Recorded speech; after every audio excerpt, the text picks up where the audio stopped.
ऐसा गैंगस्टर जिससे दाऊद इब्राहिम भी खौफ खाता था, प्रेमिका से मिलने पहुंचा। और फिर आज जब हम एनकाउंटर का नाम सुनते हैं तो कई सारे फिल्मी दृश्य आंखों के सामने से गुजर जाते हैं।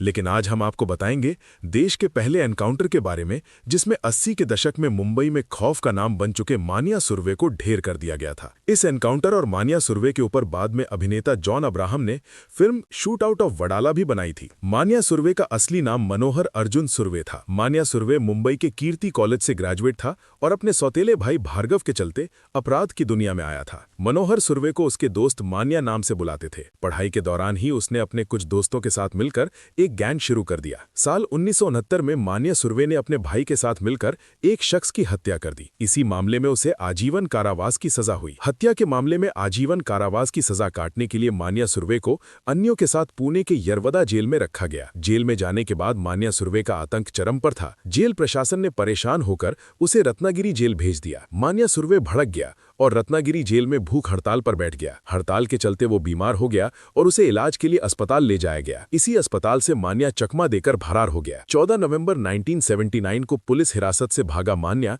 अब मुंबई पहुंच गया और हत्या, लूट जैसी घटनाओं को अंजाम देने लगा। मानिया की गैंग खतरनाक इसलिए भी थी क्योंकि उसकी गैंग में कई बड़े गैंगस्टर और खतरनाक माफिया शामिल हो चुके थे। 80 के दशक में मानिया का आतंक चरम पर पहुंच चुका था। शहर के लोगों में उसका बड़ा खौफ था और इसी बीच उसने दाऊद इब्राहिम के बड़े भाई शब्बीर इब्राहिम कासकर की हत्या कर दी। दाऊद की हत्या के बाद मानिया की दुश्मनी दाऊद इब्राहिम से हो ही चुकी थी, लेकिन अब मुंबई पुलिस भी सवालों के घेरे में थी। इस दौरान मानिया का गैंग पुलिस के निशाने पर था और लगातार गिरफ्तारियां जारी थीं। काफी मशक्कत के बाद मानिया सुरवे को पकड़ने की जिम्मेदारी मुंबई पुलिस की एनकाउंटर स्क्वाड को दे दिया गया। साल था 1982 और तारीख था 11 जनवरी। पुलिस को इनपुट था कि इस दिन मानिया सुरवे वडाला के आंबेडकर कॉलेज के पास अपनी प्रेमिका विद्या जोशी से मिलने आने वाला है। इसके बाद पुलिस उसकी प्रेमिका के सहारे मानिया सुरवे तक जा पहुंची। थोड़ी ही देर बाद मुंबई पुलिस की एनकाउंटर स्क्वाड को लीड कर रहे इशाक बागवान की टीम ने मानिया सुरवे को एक मुठभेड़ में ढेर कर दिया।